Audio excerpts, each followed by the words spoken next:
The Airbus A330 is one of many designs based around Airbus's first airliner, the A300. The airplane was developed in parallel with the four-engined A340. If you look carefully, you can see the similarities between the two aircraft, visually at least. The A330 and A340 were launched in 1987. The aircraft was also the first aircraft that Airbus had made to allow users to select one of three engine types, and they were the Rolls-Royce Trent 700, the Pratt & Whitney PW400, or the General Electric CF6. The 767 is a medium-ranged, medium-sized aircraft built by Boeing in the USA. It was the first two-engined aircraft, wide-body, that Boeing had ever made. Like the A330, the 767 shared some features with other aircraft. In this case, it was the 757. The two aircraft share a lot internally. The cockpits are very similar. This was so that pilots could switch between the two aircraft with ease. The first variant of the 767 entered service in 1984. Welcome to the duel. This is where the two aircraft go directly head-to-head to see who will be champion and who will be forgotten forevermore. Category 1 is fuel efficiency. The 767-200ER burns 4.83 kilograms of fuel per kilometre. The A330-200 burns 6.4 kilograms of fuel per kilometre. Category 2 is range. The 767-200ER can achieve 6,590 nautical miles, whereas the A330-200 can fly a further 7,250 nautical miles. The next category is size. The 767 has a wingspan of 48 metres and a length of 61 metres. The A330 has a wingspan of 60 metres and a length of 64 metres. The next category is the interior. Now this is more opinion based than any of the other categories, so you might not agree with this, soz. Okay, so the A330 has a wide interior. It's a wide body, but it has a wide interior for a wide body, compared to the 767, which is slightly narrower. Therefore, it does show. You can tell in the configuration of a 232 rather than 240. I'm afraid, however, the next category is also rather opinion-based. It's the exterior. Now, the 767 has, I think, quite a modern and sophisticated looking nose.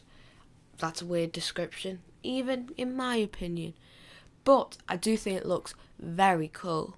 The A330 is very angular, which again suggests modern and sophistication when it was being designed. However, I do believe that the 767 does have a nicer looking fuselage. I prefer the wings on the A330. The whole wingletless, that's a word now, idea on the 767 does not appeal to me in any way.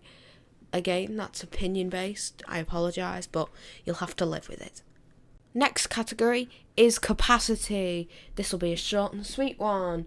The A330 has a capacity of 277 passengers, whereas the 767 only has a capacity for 261 passengers, putting the A330 firmly in the lead now. And now the next category is number flying. Now that title isn't strictly true, because I use the number ordered because you've got a whole backlog and stuff. Okay, so 1,204 767s across the entire family have been ordered, compared to the A330's 1,482. The final category is cost. Now the A330-200 is rather expensive. It's $233 million US, compared to the 767, which is much cheaper at $185.8 million US. Now this might still sound extraordinarily expensive, but for an aircraft of its type, the 767, It's a bargain. Okay, so here we are. We're going to announce the results right after this break. No, just joking. We're going to announce them now. Are we ready? I'm going to do a drum roll on the mic. And the winner is the Airbus A330. To be honest, I prefer it. Sorry. But I can prove that it was only facts that came to this conclusion. The interior and exterior categories did not count. Anyway, I hope you really enjoyed the second episode in Airplane Showdown. Can I apologise if you got this far in this video? Can I apologise for it was uploaded quite late in the evening because I've gone back to school. I could do it in midday in the holidays. So expect them to come round 5 o'clock every Wednesday. So thank you for watching, and see you next Wednesday when you can see who else comes into the ring of Airplane